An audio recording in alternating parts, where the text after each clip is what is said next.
Assalamu alaikum. I hope you're all fit and fine and you're practicing your physics book every single day. Today we will discuss about an important and beautiful topic that is very important for your examination. তো আমরা আজকে physics two এমন একটি রচনামূলক প্রশ্ন নিয়ে আলোচনা করবো যেটা তোমাদের পরীক্ষায় প্রায় এসে থাকে এবং এটা খুবই খুবই ইম্পর্ট্যান্ট। তো চলো let's get started to explain the video. আমরা আজকে তোমাদের ফিজিক্স বইয়ের তৃতীয় অধ্যায় নিয়ে আলোচনা করব। তো তৃতীয় অধ্যায়ে এখানে কি বলা হচ্ছে যে তাপের প্রকৃতি ও যান্ত্রিক সমতা। তো এক্ষেত্রে আমাদের একটা সূত্র একটু মুখস্থ করে নিতে হবে। তো তোমরা একটু দেখে নিও, সেটা হচ্ছে তাপ গতিবিদ্যা বা তাপবিদ্যার প্রথম একটা সূত্র রয়েছে যে একটা তাপ যখন কোনো কাজ সম্পূর্ণরূপে তাপে পরিণত হয় তখন ওই কাজ এবং তাপ পরস্পর সমানুপাতিক হয়। এটা ভেরি সিম্পল। যদি কাজ ডাব্লু হয় আর প্রয়োজনীয় তাপের পরিমাণ কিউ হয় তাহলে কিউ সমানুপাতিক ডাব্লু, এটা আমাদের একটু মনে রাখতে হবে। তো চলো আমরা রচনামূলক প্রশ্নে মূলত চলে যাব। রচনামূলক প্রশ্ন নিয়ে আমরা আলোচনা করব। অ্যাকচুয়ালি এটাই হচ্ছে আমাদের সেই রচনামূলক প্রশ্ন। এখানে রুদ্ধতাপীয় গ্যাসের ক্ষেত্রে একটা সমীকরণ রয়েছে, প্রেশার এবং ভলিউম, অর্থাৎ গ্যাসের যে চাপ এবং আয়তন রয়েছে এই চাপ এবং আয়তনের একটা সমীকরণ রয়েছে, which is very very important to come your examination. সেটা আমাদেরকে পড়তে হবে। রুদ্ধতাপীয় পরিবর্তনে গ্যাসের আয়তন মানে ভলিউম ও চাপ মানে প্রেশারের মাঝে যে সম্পর্কটা হচ্ছে পিভি টু দি পাওয়ার, এটা হচ্ছে তোমার ডেল gamma, PV to the power gamma equals to কি ধ্রুবক। এটা আমাদেরকে একটু প্রমাণ করতে হবে, খুবই ইম্পর্ট্যান্ট। তো এই ক্ষেত্রে রুদ্ধতাপীয় গ্যাসের ক্ষেত্রে আমরা কিছু সূত্র মুখস্থ রাখবো। তো মুখস্থ রাখলে আমাদের এই সমীকরণটা খুবই সহজ হয়ে যাবে। তো চলো শুরু করা যাক। মনে করি 1 মোল পরিমাণ আদর্শ গ্যাসে ডিকিউ পরিমাণ তাপ প্রদান করা হলো। এখানে ডি বলতে ডেরিভেটিভ মান, তাপ হচ্ছে কিউ, কিউ এর ডেরিভেটিভ মান বলতে বোঝায় খুবই ক্ষুদ্র আকারে। এটা আমরা আগেও জেনে এসেছি, যখন কোনো কোয়ান্টিটি বা অল্টিটিউড যখন খুবই কম হয়, ঠিক আছে, সেই কমের ক্ষেত্রে আমরা মূলত ডি ব্যবহার করে থাকি। তো এই অবস্থায় গ্যাসের তাপমাত্রা দ্যাটস মিন ডিটি, আয়তন হচ্ছে ডিভি ও অন্তস্থ শক্তি হচ্ছে ডিউ। সেটাই লেখা আছে এখানে, তাপমাত্রা, আয়তন এবং অন্তস্থ শক্তি। অর্থাৎ একটা সিলিন্ডারের ভিতরে তো একটা গ্যাস থাকে বা একটা পিস্টনের ভিতরে যখন গ্যাস থাকে, ঠিক আছে, তখন যখন এই যে সিলিন্ডারের ভিতরে পিস্টনটা যখন নিচের দিকে সম্প্রসারিত হয়, নিচের দিকে সংকুচিত হয়, তখন কিন্তু ওর ভিতরে একটা শক্তি তৈরি হয় আর কি, সেটা হচ্ছে অন্তঃশক্তি। এটা হচ্ছে ডি ইউ। অর্থাৎ তাপ গতিবিদ্যার প্রথম সূত্র অনুসারে এই সূত্রটা আমাদেরকে মুখস্থ রাখতে হবে। তো আমি বলেছিলাম কিছু রুদ্ধতাপীয় গ্যাসের ক্ষেত্রে কিছু সূত্র আছে, আমাদেরকে এটা মুখস্থ রাখতেই হবে, যেহেতু এই সমীকরণ আকারে পূর্বে এটা প্রমাণ করা হয়েছে, ঠিক আছে। তো এটা আমাদেরকে মুখস্থ রাখতে হবে। যেমন D Q equals to D U plus P DV, ঠিক আছে। এখানে হচ্ছে ডি কিউ বলতে আমরা আগেই দেখেছি তাপ, আর ডিইউ মানে অন্তঃশক্তি, আর পি বলতে প্রেশার, আর ডিভি বলতে ভলিউম। ভলিউমটা খুবই ক্ষুদ্র, এই জন্য ডিভি বোঝানো হয়েছে এখানে। আর রুদ্ধতাপীয় প্রক্রিয়ার ক্ষেত্রে আমরা জানি যে এই তাপের পরিমাণটা খুবই কম, এই জন্য এটাকে প্রায় 0 ধরা হয়, এই জন্য ডিকিউ সমান 0 ধরে নিলাম। আর ডিইউ প্লাস পি ডিভি, পরবর্তীতে সাইডটা চেঞ্জ করে দিলাম, DU plus P DV equals to will be 0। Very simple. এখন এই যে অন্তঃশক্তির একটা সূত্র এখানে রয়েছে 1 মোল গ্যাসের জন্য, সেটা হচ্ছে 1 মোল গ্যাসের জন্য DU equals to CV DV, এটা আমাদেরকে মুখস্থ রাখতে হবে। তো এখানে CV DV plus P DV equals to will be 0। তো আদর্শ গ্যাসের ক্ষেত্রে এরকম একটা সমীকরণ আমরা দিয়ে দিলাম এখানে, এইটা আমাদেরকে মনে রাখতে হবে, খুবই ইম্পর্ট্যান্ট। এই সমীকরণের ক্ষেত্রে আমরা এই ডিটি এর একটা মান পাবো, এই ডিটি এর মানটা যদি আমরা এখানে বসিয়ে দিই তাহলে মূলত আমাদের প্রমাণের দিকে আমরা চলে যেতে পারবো। তো সেটাই এখানে আমরা চেষ্টা করব যে আদর্শ গ্যাসের ক্ষেত্রে আমরা জানি যে পিভি ইকুয়াল টু এন আর টি, সূত্র তোমাদের নিশ্চয়ই মনে আছে, পিভি ইকুয়াল টু এন আর টি। এখানে এন হচ্ছে গ্যাসের মোল সংখ্যা। তো এখানে যেহেতু 1 মোল গ্যাস, তাহলে এই এনের জায়গায় 1 বসালে হয়ে যাবে PV equal to R T. সেটা এখানে একবারে বসানো হয়েছে যে PV equal to R T, right side এখানে বসানো হয়েছে 1 মোল গ্যাসের জন্য। আচ্ছা, এখন সমীকরণটিকে আমরা যদি টি এর সাপেক্ষে অন্তরীকরণ বা ডিফারেন্সিয়েশন করি, তাহলে এমন হবে D by DT PV equals to will be D by DT or D DT R T. Just এর আগে আমরা ডি ডিটি বসিয়ে দিলাম, ওকে। এই যে এই কোয়ান্টিটিটা আমরা বসিয়ে দিলাম টি এর সাপেক্ষে।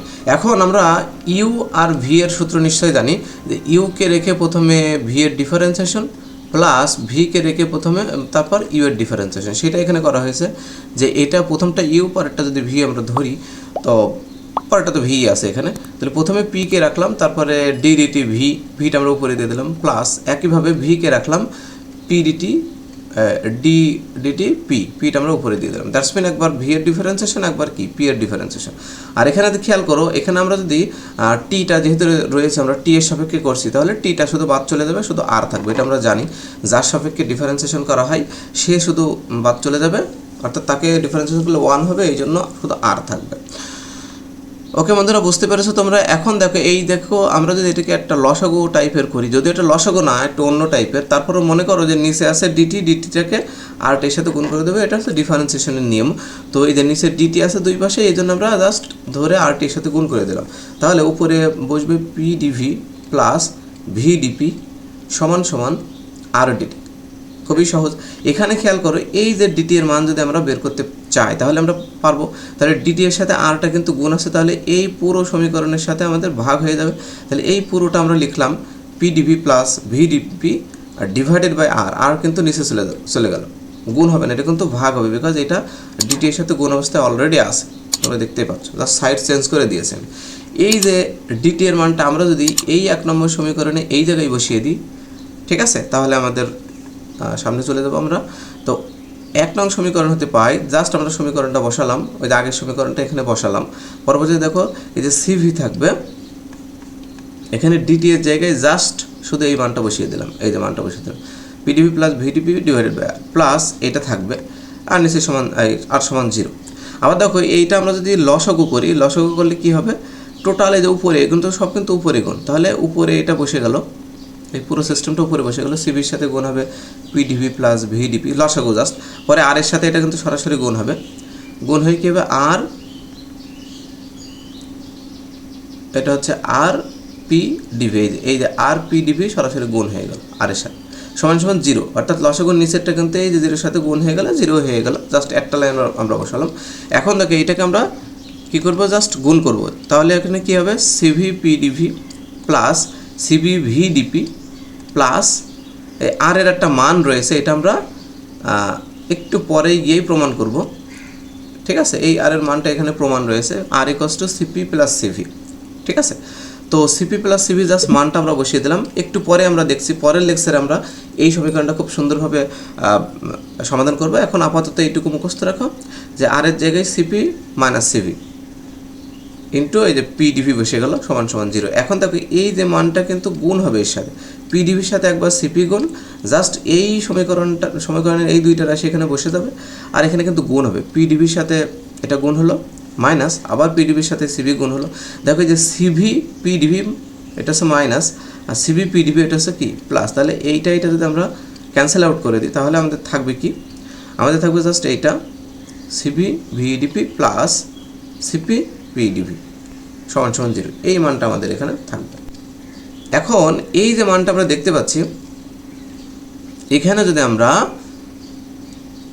সিভি দ্বারা ভাগ করি, এখানে সিভি দ্বারা ভাগ করার একটা কারণ আছে, যে আমরা একটা সূত্র জানি, আর একটা সূত্র যে নিচে সিভি থাকলে সিপি বাই সিভি যদি থাকে সেটার মান গামা, এটা আমরা পরবর্তীতে খুব এক্সপ্লেন করব। তো সিপি আপাতত মুখস্থ রাখো, সিপি বাই সিভি সমান কি গামা। তো সেক্ষেত্রে আমাদেরকে নিচে অবশ্যই সিভি দ্বারা ভাগ করতে হবে, তাহলে এই রাশিটার নিচে আমরা সিভি দিলাম, আবার এই রাশিটার নিচে আমরা কি সিভি দিলাম, আর 0-এর নিচে সিভি দিলে তো 0ই হয়ে যায়। তাহলে অ্যাকচুয়ালি এখানে কি হবে, সিভি ক্যান্সেল আউট হয়ে গেলে শুধুমাত্র ভিডিপি থাকবে, প্লাস এই সিপি বাই সিভিটাকে আমি আলাদা করে দিলাম, আর পিডিভি। এখন এই সিপি বাই সিভি মানে কি, মানে হচ্ছে গামা, এটা বসিয়ে দিলাম, আর এই পিডিভি থাকবে, ঠিক আছে, এটা আগের মতোই থাকবে।